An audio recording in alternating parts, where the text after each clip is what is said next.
Hello everyone, and thank you for watching my channel. If you like what I'm doing here, please consider subscribing, liking, and commenting. It would really help the channel out quite a bit. Thank you very much. The CBS Radio Mystery Theater presents...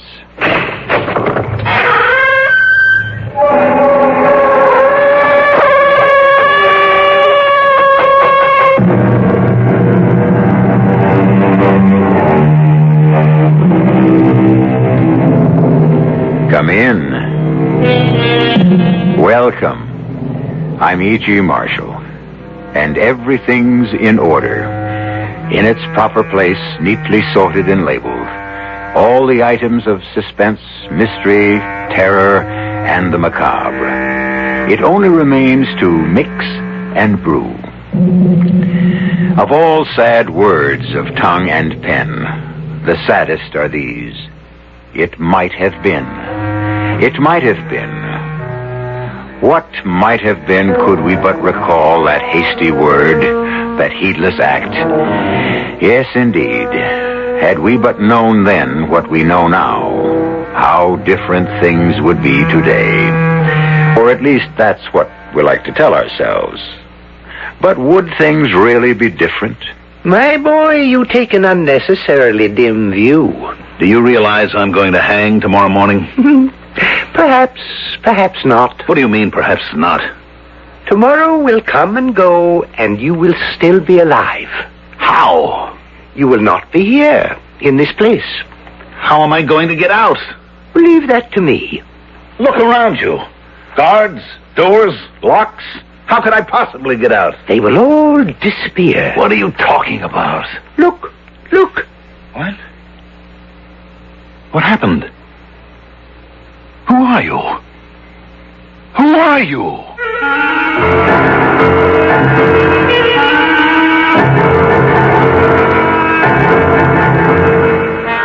Our mystery drama, The Garrison of the Dead, was written especially for the Mystery Theater by Sam Dan and stars Mandel Kramer. It is sponsored in part by Buick Motor Division. I'll be back shortly with Act 1.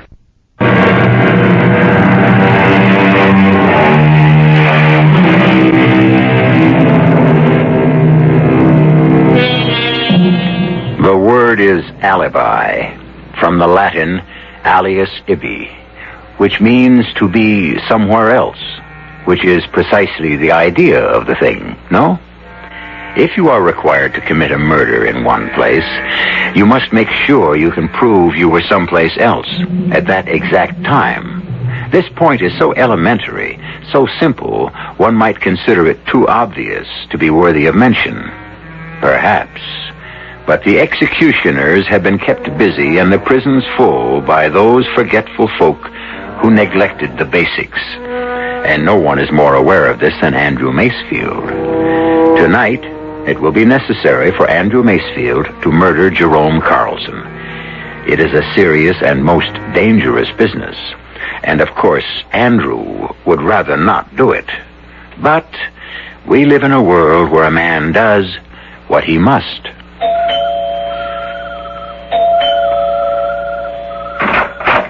Hello, Jerry. Andy Macefield. Thought you were in jail. Quit the comedy, Jerry. You knew I was out on bail. You going to ask me to come in? No. Jerry, I've got to talk to you. Whatever you and I would have to talk about has already been said. Jerry, you got to give me a break. I know all your stories by heart. Then try to understand. And remember, if sinners entice thee, consent thou not. What's this? You dare to quote the Bible? Sure I dare. After all, the Bible was written more for me than it was for you. I can't get over this. You gonna make me stand outside? Behold, there has risen a new Andrew Macefield from the ashes of the old. Or has there?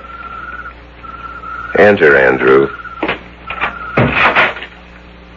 Ah, all alone.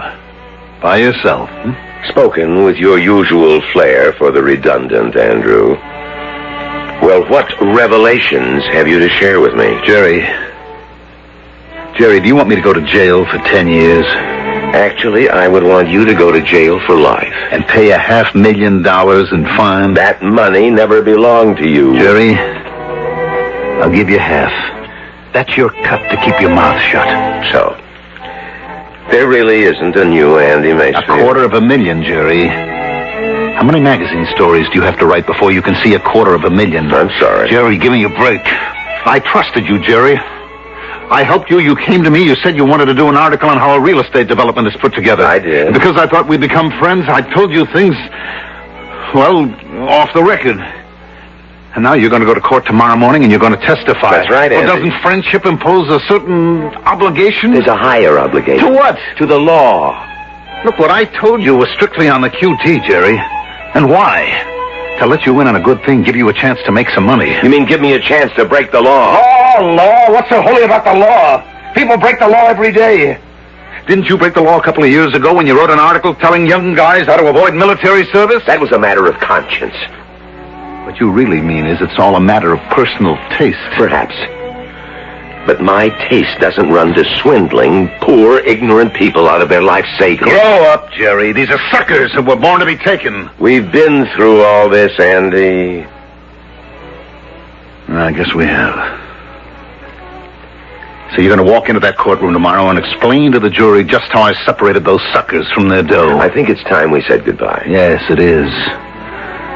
In more ways than one. But you're crazy to point that gun at me. Crazy? This is the only thing that makes any sense. I offered you money, no dice. I tried to appeal to your friendship, no good. So now I have to kill you. You can't get away with it. Why not? Everybody knows you'd stop at nothing to prevent me from testifying. You threaten me in public. You're the only one with a motive. Threats, motives, they won't matter. I'm going to have an alibi. How could you hope to prove that you A guy didn't... like me never hopes. He plans. Now, on my watch, I've got exactly 9:57. The coroner is going to fix the time of your death at exactly 10 p.m. Oh, Andy, put that gun away. You think this is a joke, huh? No, Jerry. It's on the level. But I'm going to have an alibi. Marguerite. Huh? Oh, that's the best I've ever heard. Marguerite. Why is it so funny? Because Marguerite is not that kind of woman who could commit perjury. Your problem is you don't know people, Jerry. You don't know what makes them go. Marguerite may have all those letters after her name, but underneath it, she's just a woman. Now, hold it a And minute. she loves to be treated like a woman. Marguerite is in love with me. She thought she was, until I came along, and besides, I'm going to give her 10 grand. Oh, I can't believe it. Now, with my left hand, I'll just pick up this phone. I'll put it down and dial. I'm dialing Marguerite, and you'll be able to hear for yourself.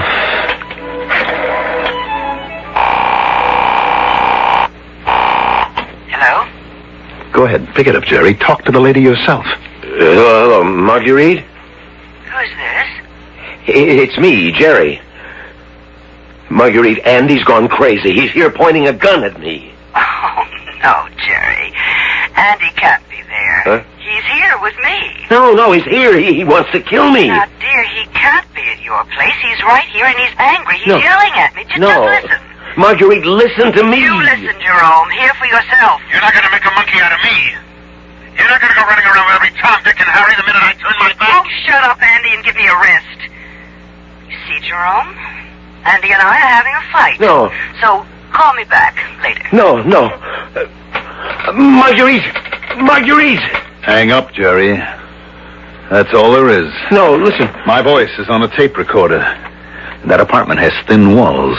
Now, you know how neighbors love to listen to a lover's quarrel, so Marguerite will swear that I was with her. No, Plenty of no. people will swear they heard me. But if I'm dead, everyone will know that you killed me. What everyone knows and what everyone can prove are two different things, Jerry. I've got the alibi. You won't get away with it. How could I be here to shoot you dead at 10 p.m. when I was in Marguerite's apartment in North Hastings, 35 miles away? That car of yours, that loud, flashy car, someone's sure to have spotted it. I'm not using my car tonight. I'm driving Marguerite's mousy little... Andy! What? You want to make a deal now, Jerry? It's too late. Timing, Jerry. Timing is everything in life. Who besides you would kill me? Take your watch, your ring, your wallet, break the back window. You won't fool the police. I remember that you told me that civilized men build the cities and then the barbarians sweep down from the hills and destroy them. Well, the barbarians win again. It won't work. Something will go wrong. Nothing, absolutely nothing is going to go wrong. Andy. At 10 o'clock tonight, I won't be here. Andy. Marguerite will swear that I was 35 miles away. Andy, think of what you're doing. Where has the time gone? It's exactly 10 o'clock. No, it's fast. Goodbye, my best and only friend. No. You've got to believe I'm sorry, Jerry. But that's the only way you'd have it.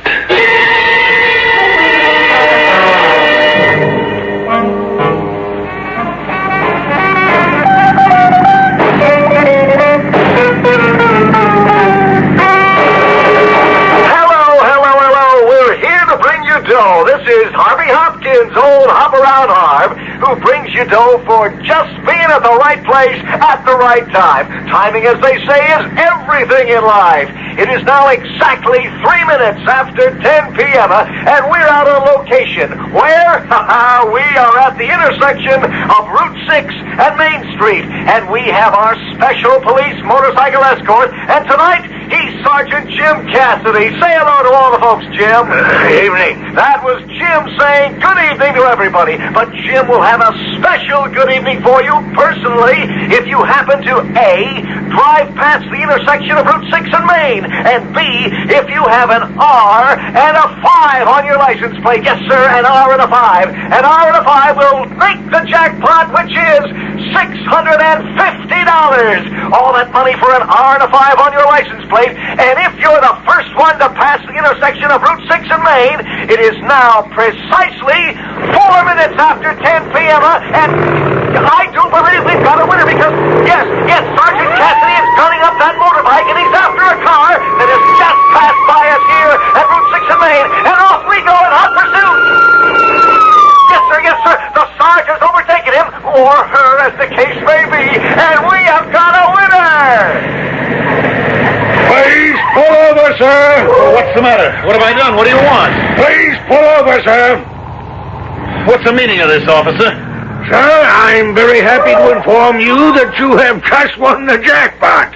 Yes, sirree, folks. He doesn't believe it. I can tell from the look on his face that he Look, does I not don't have believe it. time to stay here. You don't have the time to reach out and grab $650. Do you mind if I just... The money is yours now. What's your name, sir? Please, I don't The have rules and regulations compel us to give this money to the driver of any car with R and 5 on his license plate who I passes... don't have an R and a 5 on my plate. Is that true, Sergeant? His plate number is R55, Harv. Man, you've got it in spades! But I tell you, I don't have a... Don't you even know your own license plate number? This isn't my car. It isn't your car? No, it belongs to a friend, so if you don't mind, I'll be on my way. One moment, sir. May I see the automobile registration? What do you want to see the registration for? May I see it, please? Now, look, I am a law-abiding citizen. May I see the registration and your driver's license? But I haven't done anything. Friend, all we want to do is give you $650. Your license, please. Yeah, sure. Look out, everybody! Well, how do you like that? We offer a fella $650, and he turns into a wild beast. Well, here goes Sergeant Cassidy in pursuit.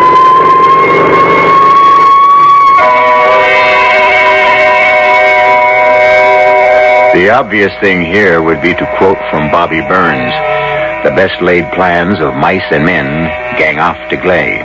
We could quote him, but we won't, because really the plan didn't go wrong. The plan was fine. Something else went wrong. But what? And how? Where? When? Well, we're really only a third of the way home. You can't expect to know everything right now, can you? I'll return shortly with Act 2.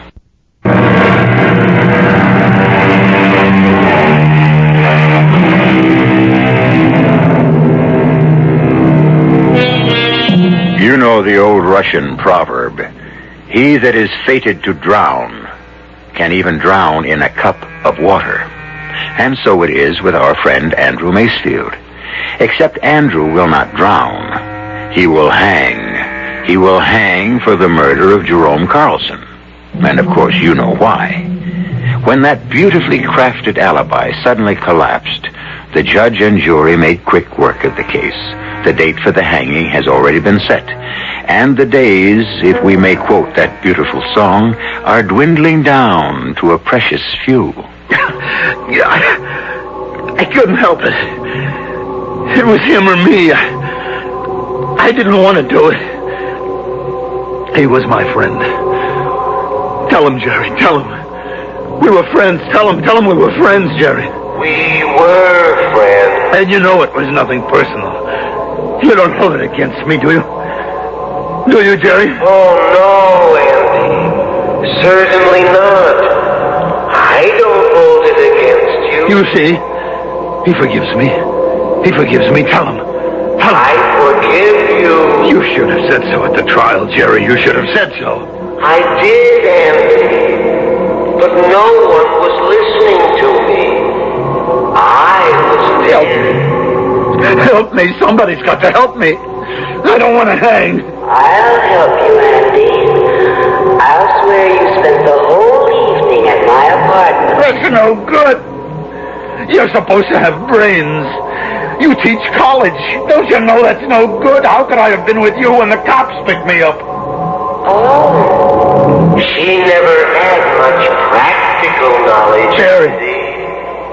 Jerry, they're going to hang me. Yes. That's such an unpleasant way to die. Somebody has to help me. I'll help you. I'll swear you were in my apartment. Crazy dame, that won't work. Somebody's got to do something. I don't want to hang. Somebody do something.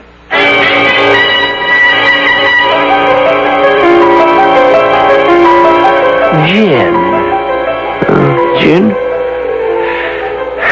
Yeah, I guess you got it. I must say, Mr. Fallowfield, your mind doesn't seem to be on this game. You could be right, Mr. Paris. You've got a faraway look in your eyes. I'm thinking about somebody. Who? A fellow named Macefield. Andrew Macefield. Andrew Macefield. Would he happen to be your client by any chance? He would. Well, what about him? He's going to hang tomorrow morning. Why? Murder. Did he do it? Oh, yes. Yes, he did it. No question about it, he did it. Then that should be that. I know. But what? Well, I know what it is to be hanged. I know from personal experience, the hard way. But you were innocent. That didn't make it any easier to take.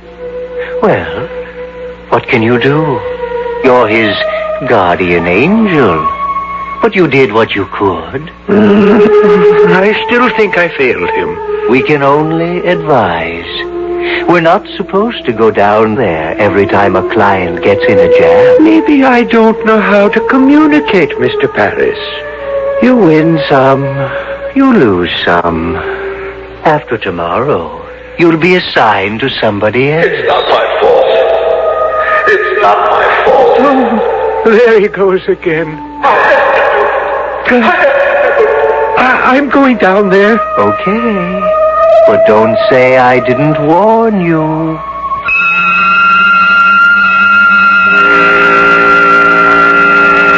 It's not right. It's not right. Help me, please. Somebody's got to help me. Mr. Maxfield. Mr. Maxfield. What? Hey, What? hey. What do you want? Oh, it's you. Yes, me, Al, the guard. It's not time yet. It's not time yet. No, it ain't nowhere near time. You said you'd let me know in advance. You said you'd give me plenty of warning. Sure. Sorry I had to wake you, but you got a visitor. A visitor? Yeah. Oh, you've got to be joking. Who would want to see me? I would. What? Who are you? May I come in? What do you want? Well, I want to discuss your case. My case? Yes. My case? What case? I've been turned down everywhere by everybody. Is that a fact? It's gone all the way to the Supreme Court. I don't have a case. I've decided to hear it. May I come in? My name is Fallowfield. Are you a lawyer? Because if you are, you're wasting your time. I've run out of appeals. Besides, I don't have a dime left to my name. I'm not a lawyer. I'm your guardian angel. You're my... Al, get this nut out of here. Don't make so much noise. What's the angle? Come on, level with me, buddy. After all, I'm an old hustler myself. Well, I'm really not supposed to be here. Is that a fact? I want you to have another chance. But you have to convince me. This is going to be my last night in this world. You've been saying you've got a bad deal. Now tell me, why? Why is it a bad deal? You killed Jerry Carson, didn't you? Why shouldn't you pay the price? Because... Well, go ahead, why? I have to know. All right, what's the difference? It's just another nightmare, no sense my getting uptight. You know, this isn't a nightmare. You sent for me. I sent for you? You always send for me, but when I come to you, you never listen. Tell me why you shouldn't hang. You know why.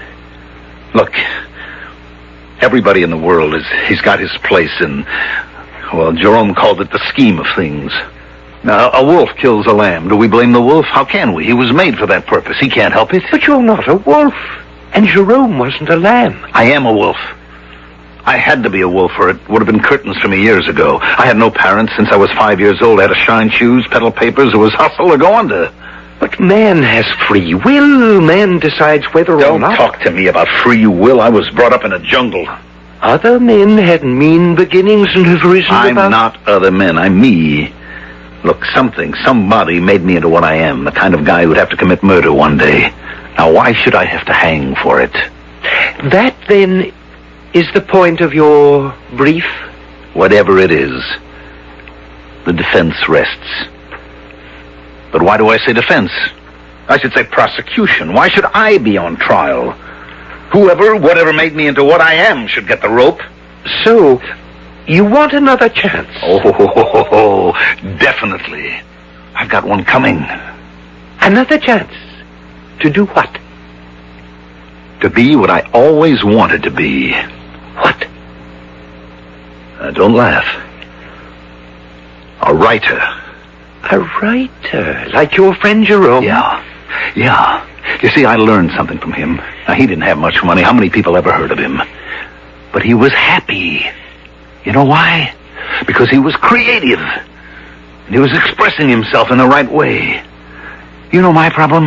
No. I'm a creative guy, too, but I didn't have the education to express it in stories and plays and scripts, so I expressed it in creating hustles and deals. Do you see? Yes. Now, that hustle I put together, the last one, that was a work of art. When I had to kill Jerry, even the alibi, you've got to admit, maybe it didn't work. But it had a touch of class to it. Another chance. And this time you'd become a writer. And you'd express yourself in fiction. This time, would you listen to me? Would I listen to you? Look, if this is on the level, would I forget how close I came to that rope? Will you listen to me this time, Andy? Will you? Sure. I shouldn't say this, but my job would be on the line with you. If I guess wrong, well, you've got to understand I'm going out on a limb for you.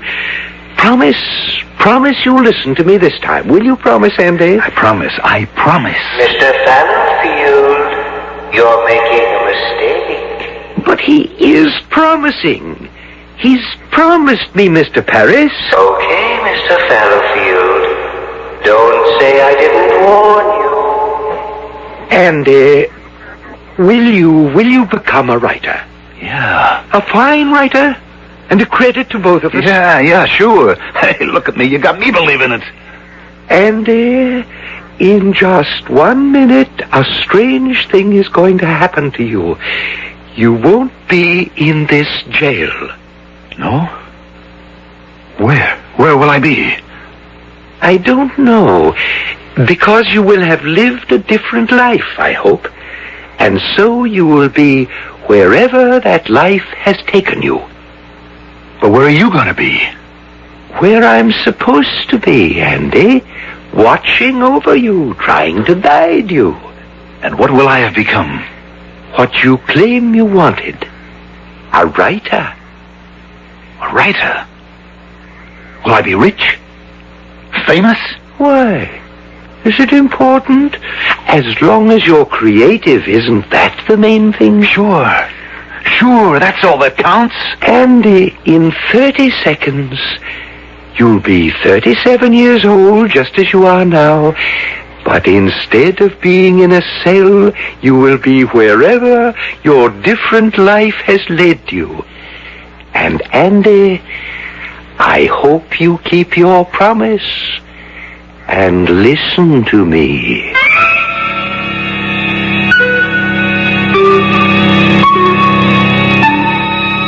Did he listen or didn't he? Where even angels disagree, who are we mortals to express an opinion?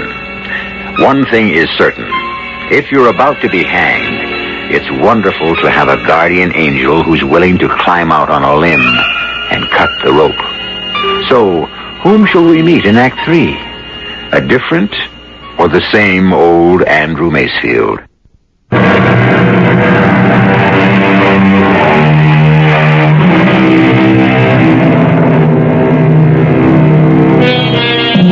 The moving finger writes, and having writ, moves on. Nor all your piety and wit can ever lure it back to cancel half a line, nor all your tears wash out a word of it. We humbly beg to differ with you, O great Omar Khayyam, because our man Andrew's piety and wit has lured back the moving finger, and his tears have washed out every single word of it. In his death cell, he swore, "Give me another chance, and I'll become a great creative writer. Let me live my life again. I'll make something of myself."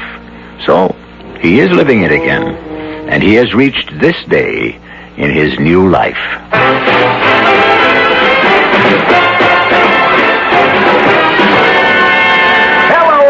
Hello, this is Hop Around Harvey Hopkins, hopping around all over town to where the action is. And right now, the action is at the Celebrity Club Party for literary giant Andrew Macefield to celebrate the publication of his latest blockbuster of a novel, Kiss Away the Blood. Hi, Andy. Hello, Harv. Andy, they tell me Kiss Away has already been sold to the flicks for the record price of 1 million smackers. Congratulations. Thank you, Harv. Yes, folks, this is the fellow they call Handy Andy Macefield because he's so handy with that typing machine. How does it feel to be the world's best-selling writer? Well, I have a deep feeling of humility and responsibility. Andy, how do you answer those highbrow critics who claim your work is violent, pornographic trash? Well, I say in all humility that Dostoevsky, Dreiser, and Hemingway were slandered in a similar fashion.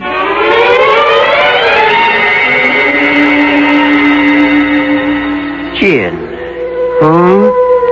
I've got gin, Mr. Fallowfield.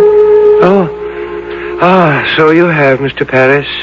You know, Mr. Fallowfield, this is the first time in 37 years I've been able to beat you at gin. Your mind isn't on the game. No, I suppose not. It's that client of mine. It happens you did the right thing. You saved him. No, Mr. Paris. I didn't save him. How can you say that? He's a great success. No, he's a failure. When I saved him from the rope, he promised to listen to me. Well, he did. Look at him today. He didn't listen to a word I said. He squandered his gifts. He frittered away his talent. He said he wanted to be truly creative, like his friend Jerome Carlson. But he lied to me. All he wanted was success. What's wrong with success? You mean creative people have to starve? No. A man must be true to himself, or his soul becomes twisted and deformed, mean and diseased. Mr. Fallowfield, you did a wonderful job with him. But he promised he would be like Jerome Carlson. With all due respect, Jerome Carlson is a schlemiel. Perhaps. But Jerry Carson has two things Andrew Macefield covets. Is that so? Yes, Jerry has talent. And Jerry has Marguerite. And for those two things, Andrew Macefield will be willing to commit murder. And I have to stop him somehow. Now, I'm going down. You can't keep going down there. It's the only way. He doesn't listen to me. I must confront him. But the brass here doesn't want us to keep going down there all the time. Every 37 years? I think that should be allowed.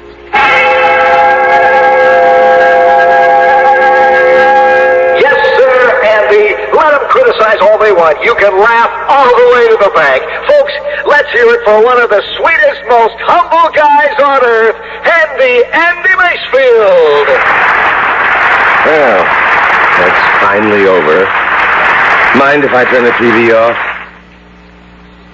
Jerome, why didn't we go to that party? Marguerite, my dear, you know what I think of those parties. Andy begged you to come. I wouldn't be seen. I know. You wouldn't be seen at a place where rich, successful people get together. You like to wallow around with miserable, neurotic losers. Failures, like yourself. And I don't think of myself as a loser, and I don't believe I'm a failure. I write what I please. Maybe it pleases you. Doesn't seem to please anybody else. I have faith in myself.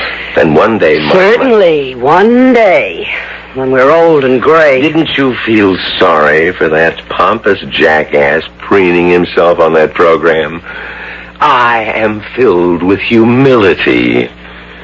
You're jealous. Me jealous of that untalented slob? He's a fine, sensitive, humble human being. You know, Marguerite, maybe you should have married Andy. Maybe I should have.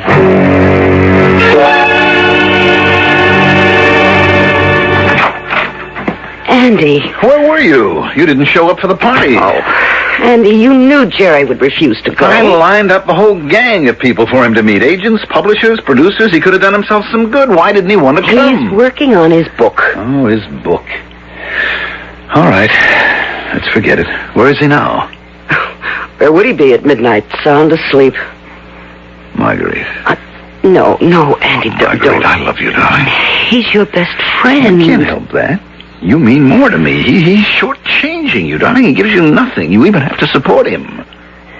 Andy, he's really a great writer. Yes, a great writer who nobody ever reads. Oh, please. Oh, you keep working, honey. Keep doing without. Keep worrying about paying the bills. Get lines in your face and age before your time. I don't know what to do. Divorce him. Oh, I can't. He'd never let me leave him to go with you. That would be the final outrage. He'd kill me before he'd let you have me. What are you saying? Andy, there's only one way I could ever leave him to go with you. And that's if he were dead. Well, I don't believe it. You mean you don't want to believe it? But you're a realist.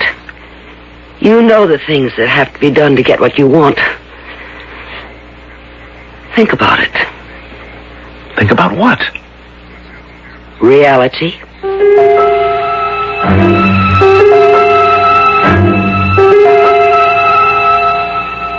Good evening, Andy. What? Well, who are you?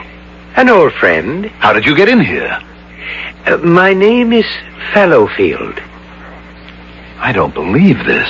You didn't believe it 37 years ago, either. How could you have gotten in here? The door's locked, the window... on 28 floors above the ground. Andy, 37 years ago, this very day, you promised you'd listen to me. You faced the scaffold. I gave you another chance. Wow. Keep talking. I'm having a vision. No, this is all real. I'm breaking the rules. What rules? I don't want you to hang. Hang? Me? Why? For the same reason you were sentenced last time. For the murder of Jerome Carson. You're nuts. Or I'm nuts. Do you think I'd kill Jerome just for Marguerite? I mean, I'm tempted, but no dice. You wouldn't kill Jerome just for Marguerite, perhaps. But you would kill him for Marguerite and... And what? And his talent. What are you saying? I can't say any more. I've said too much already. I have to leave. I'll keep trying to advise you and guide you in the usual way. But this time, please listen. Oh, sure. Look, Mr. Fallowfield. Where'd he go? This is something. I'm dreaming while I'm wide awake.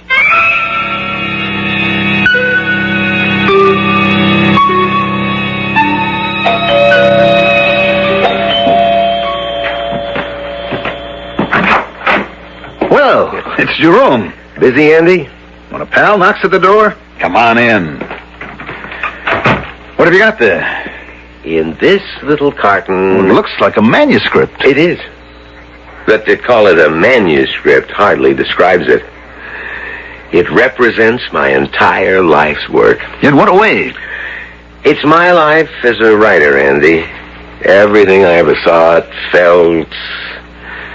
And this manuscript, these 500 pages, they decide whether I have the right to call myself a novelist. Well, I'm sure it's great. What's it called? The Garrison of the Dead. Great title. What's it about? It's about all of us. Sounds heavy. You are my closest friend. I value your opinion. I want you to be the first to read it. Oh, Jerry, I'm honored.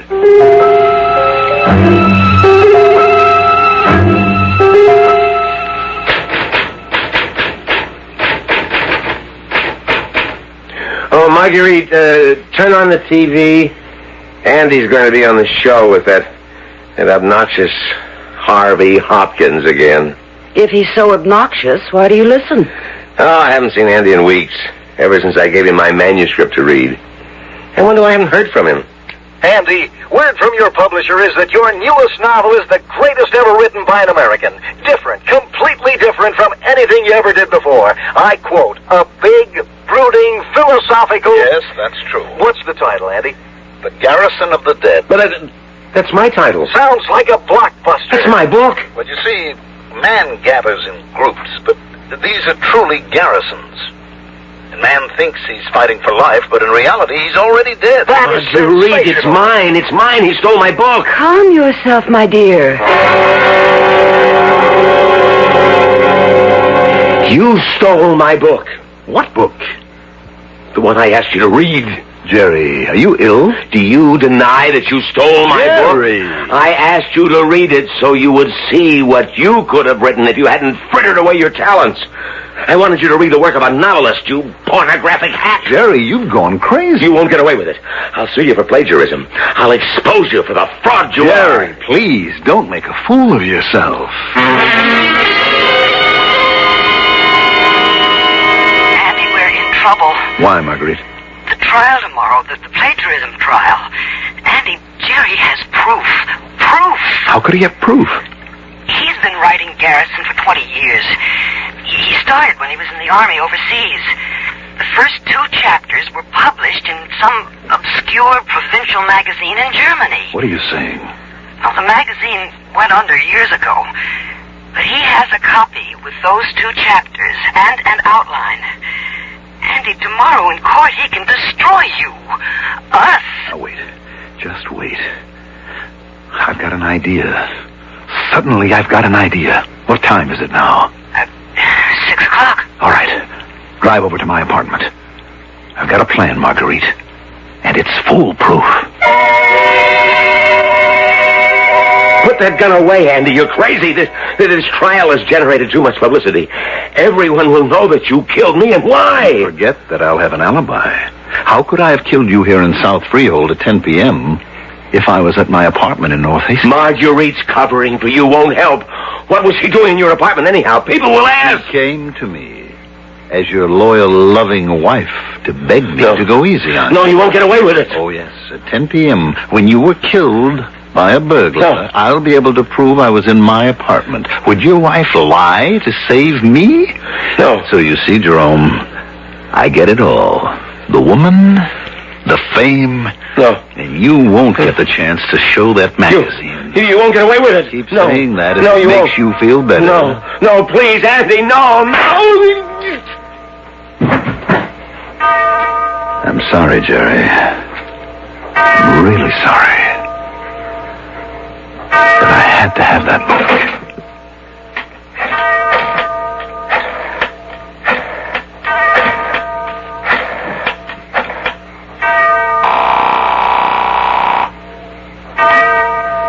Hello? Marguerite, it's exactly 10. And? And we no longer have a problem. I'll get on the turnpike and see you in an hour. You were here with me all the time, darling. Of course.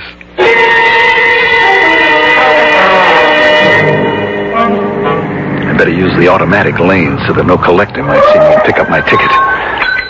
Hold it! Here's our man, boys. What's the matter, Sergeant? Sir, it is my present duty to inform you that exactly 4 minutes past 10 this evening, you have become the 1 millionth motorist to use the turnpike. What? The Turnpike Authority presents you with this savings bond. All right, take his picture, boys. Hold it right there, sir. Now, sir, what's your name? Mr. Fellows, I remember.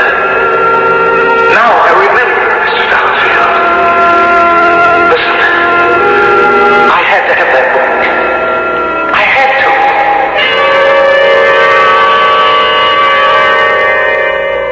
Gin, Mr. Paris. So I see, Mr. Fallowfield. Incidentally, do you hear someone calling to you? Yes. But, as you like to say, you win some, you lose some.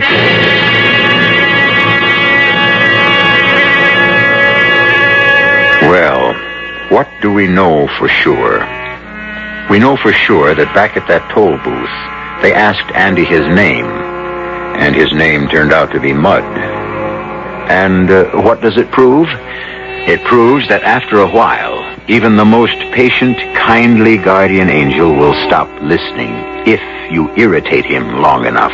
So, please listen to yours. I shall return shortly.